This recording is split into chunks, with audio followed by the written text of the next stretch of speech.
Match Plus, Paris Match en podcast. C'est pas un journal qui est fait pour qu'on dise c'est merveilleux la vie. On peut montrer plutôt la vie telle qu'elle est. Je n'ai besoin de personne en Harley Davidson. There is something happening. Yes, we can. Paris Match en podcast, présenté par Philippe Legrand.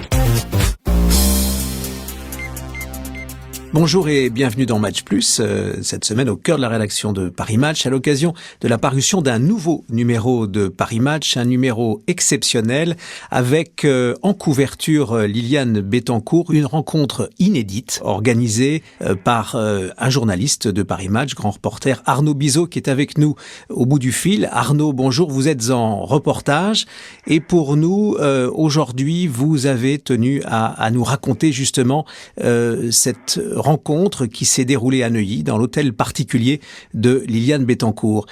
Comment s'est passée cette rencontre ? Vous êtes arrivé à quelle heure ? Vous en êtes parti à quelle heure ? La rencontre s'est déroulée en deux temps. La semaine dernière, c'était jeudi après, dans la matinée, et nous sommes revus le samedi. N'ayant pas terminé toutes les questions au bout d'une heure et quart le premier jour, Madame Bettencourt avait un créneau le samedi en fin de matinée. Elle avait les 3 jours déjeuner et dîner chez elle, donc des rendez-vous entre-temps, donc on a un emploi du temps, disons, assez chargé en ce moment. Arnaud Bizot, revenons une seconde sur cette remise en forme, cette préparation quotidienne, matinale de Liliane Bettencourt. Elle se conduit presque comme un sportif ou une sportive de haut niveau. Oui, tout à fait. En plus, l'après-midi, elle marche 1 heure.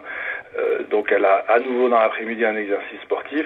Il y a tout à fait entre l'ostéopathe, la piscine, de temps en temps un acupuncteur, et il se passe ensuite à partir de 10 heures, elle est en main avec sa préparatrice de peau, la maquilleuse et l'habilleuse et la coiffeuse. Donc ça, systématiquement, tous les matins de 7 heures du petit déjeuner jusqu'à 11 heures, elle est dans ces soins-là, pour elle-même et pour son apparence.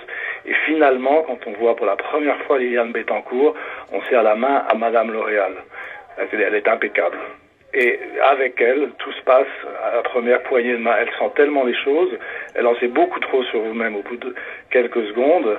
Donc la poignée de main est très importante, et elle a quand même, tout le long des 2 heures et quart qu'on a passé ensemble, un humour très très vif. Alors tout cela, évidemment, elle vous l'a dit, elle vous le racontait d'ailleurs, et les affaires aussi, elle va avec vous un peu plus loin, elle dit sa version des faits. Sa version des faits, finalement, se résume à la chose suivante, c'est que Madame Bettencourt a organisé avec sa fille en 1992 l'héritage L'Oréal, et il lui reste sa fortune personnelle qu'elle entend dépenser comme elle le souhaite. Et il y a aussi les endroits que vous avez vus à Neuilly dans son hôtel particulier, puisque cette rencontre, encore une fois, tout à fait exceptionnelle, qu'elle vous a réservée, qu'elle a accordée à Paris Match, s'est déroulée chez elle. Vous étiez dans quelle pièce ? Décrivez-nous l'ambiance.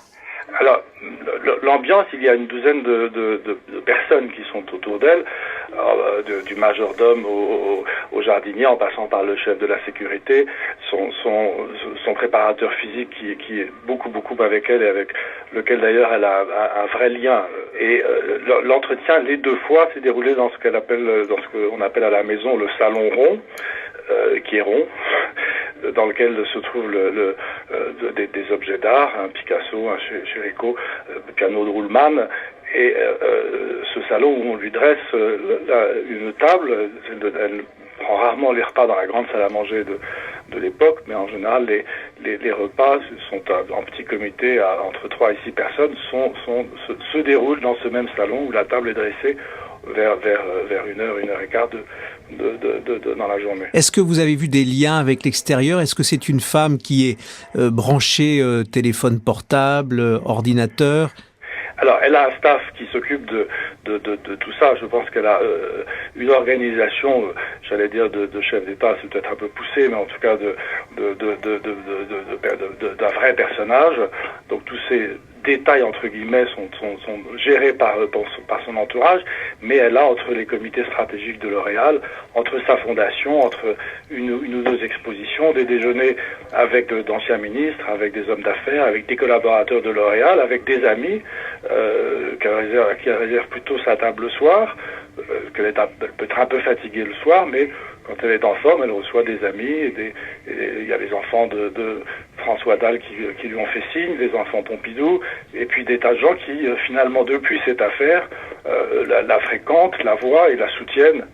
Il y a un mouvement de solidarité autour d'elle, dans le cercle de ses intimes. Entourage, elle est décrite comme la recluse de Neuilly. J'ai lu plusieurs articles racontant ça, et c'est vraiment l'inverse. Je crois que son agenda est à peu près complet jusqu'à mi-octobre. Est-ce qu'elle vous a laissé entendre entre les lignes qu'elle était blessée par justement la taille de cette affaire qui en cache plusieurs, puisque chaque semaine il y a une nouvelle histoire?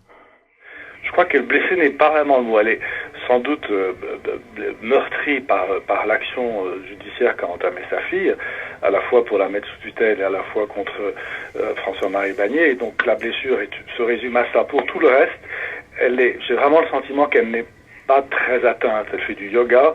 Il y a la question que je posais de savoir tout de même les écoutes, les coffres chez vous défoncés, c'est pas très agréable. Elle m'a répondu: est-ce que vous faites du yoga? Je lui ai dit non. Elle m'a dit vous devriez.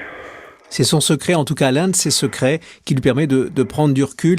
Merci Arnaud Bizot pour cet entretien, cette exclusivité qui est à lire cette semaine dans Paris Match. Merci Philippe. À bientôt Arnaud. À bientôt. Match Plus, Paris Match en podcast.